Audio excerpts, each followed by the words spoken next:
Так, с металлоискателем Гаррет произошла проблема. В металлоискатель попала вода. То есть батарейка окислилась и остался след от нее. То есть там было реально много воды. Ну, не то, что она прям вытекала, но капли. Капли. То есть он весь внутри был в воде, все мокрая микросхема. С ним уже были когда-то проблемы, поэтому я уже доставал оттуда микросхему. И натер микросхему я маслом для редукторов, который такой плотный, и там нет никаких добавок. Вроде чуть-чуть слегка натер на щеточку на зубную, и этой щеточкой прошелся микросхему. Видимо, вот это меня спасло, то, что вот эта микросхема была в масле, этот слой не дал там всему окислиться. Прошло 24 часа после того, как он промок. Приехал домой, бросил его.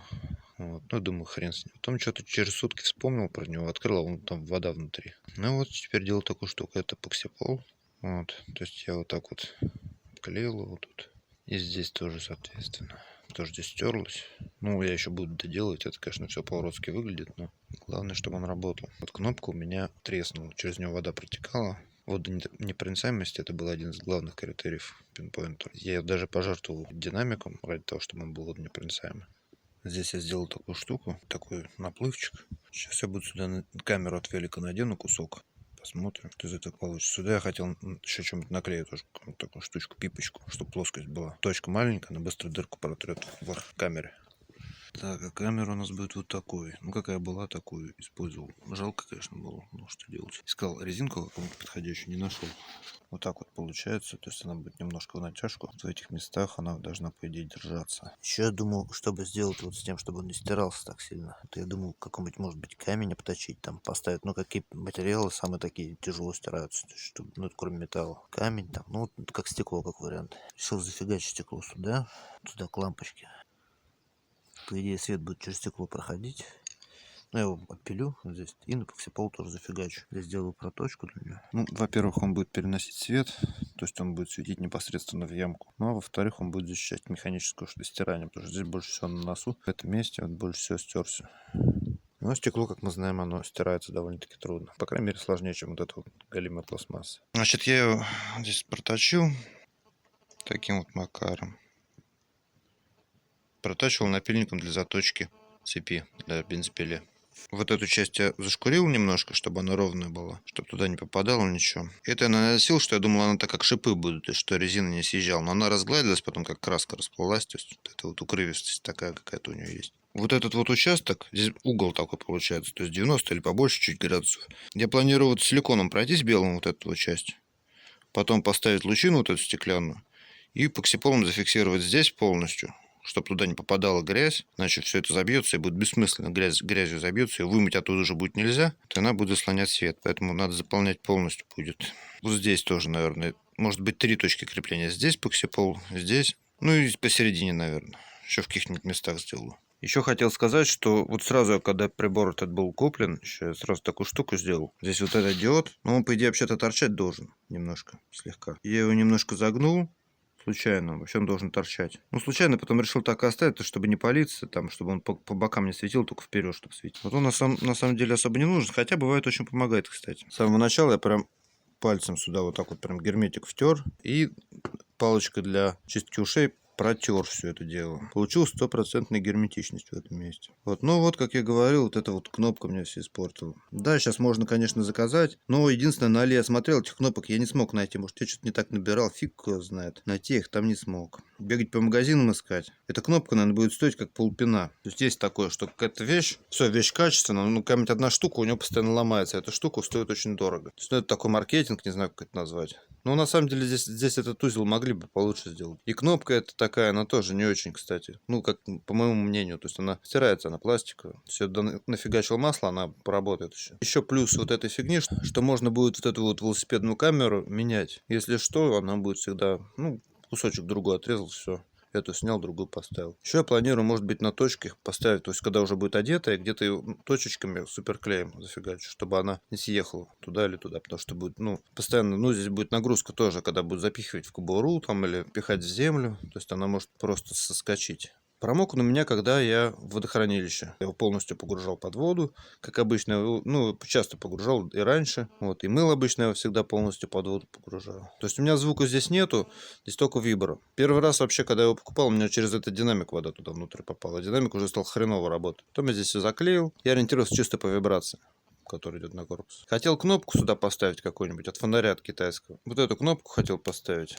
Что-то смотрел, крутил в руках. Да, можно поставить, но геморрой, короче. В принципе, если что, то есть замену можно всегда найти, взять такой же фонарик, он 100 рублей стоит. Вот, то есть, а эти силиконовые кнопки должно надолго хватить, вообще-то она хорошая, по идее. Ну, не знаю, в общем, я решил с шины, с этой с камеры по-уродски будет все это дело выглядеть. Пусть выглядит как угодно, главное, чтобы работало. Пину я привык, мне уже без него тяжело копать. Покупать, каждый сезон пин, у меня просто денег нет таких. Ну, я знаю, что дань там 5000 стоит, 3000 стоит китайский. Этот я брал за 9900 или за 9500. В 15-м они только появились, в 15 году.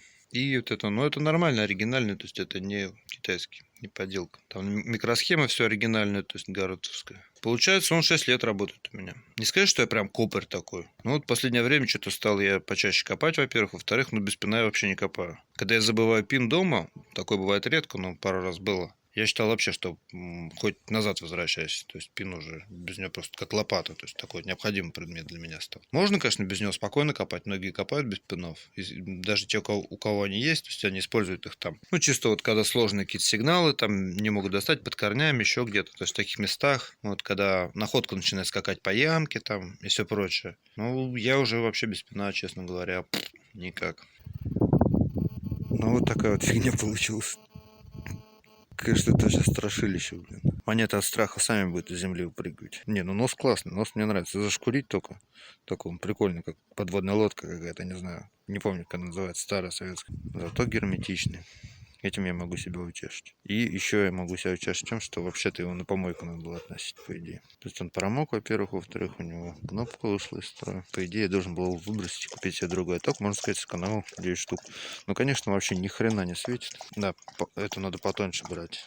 Что она у меня толстая какая-то. Ну, слабо натянулась, мне пришлось все суперклеем вот так по периметру проклеил. Здесь резина не будет растягиваться. То есть, как, допустим, вот в велосипеде, там, если поставить заплатку на суперклей, резина растянется, когда камера надувается, и суперклей просто не будет держать. Воздух будет проходить через нее. А здесь, по идее, не должно такого быть. Растягиваться она не будет, поэтому надо будет держать в этом месте. То есть по кругу я так проклеил, и здесь тоже по кругу. Герметик я сюда не фигачил, сюда куда хотел, потому что посчитал, что он слишком слабый. То есть здесь постоянно будет земля, нагрузка, и герметик это он не выдержит это просто. Поэтому я сюда тоже клей нафигачил, а то поксипал под этот стержень. Сейчас посмотрим, как в темноте. Так, ну вот. Ни хрена, короче, не светит вообще. Там какое-то пятнышко еле-еле. Я глазом это также вижу, ну чуть посветлее, чем на камеру. Вообще почти ни хрена не светит. Не столько прям вплотную. Но зато такой жезл, такой прикольный. С одной стороны. Магический меч. Ну, кнопка отлично, вроде все супер работает. Ладно, пусть эта подводная лодка сохнет. Посмотрим, как она в деле себя проявит. Как бы все не разлетелось бы нахрен. Если эта штука треснет, конечно, будет фигово. Значит, он выглядит у нас вот так теперь. Я его обточил немножко.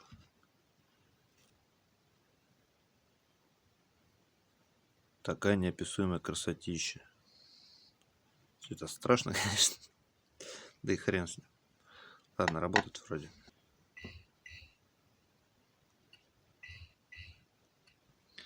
Один раз я уже с ним походил. Вроде нормально. Притом он у меня упал в воду на глубину где-то 30 сантиметров. Мне пришлось по локоть руку засовывать в воду, чтобы его достать. Единственная кнопка очень легко теперь нажимается по сравнению с тем, как раньше. Поэтому можно немножко пережать, поэтому надо это привыкать. То есть потихонечку нажимать. Потому что можно с дури нажать, если это все там продавится, там все пластмассовое. Так, это я крестики подготовил, надо их отнести в церковь, сдать. Вот. Ну, так, слабенько реагирует, надо батарейку еще менять мне. Ну, нормально, в принципе, реагирует. Что.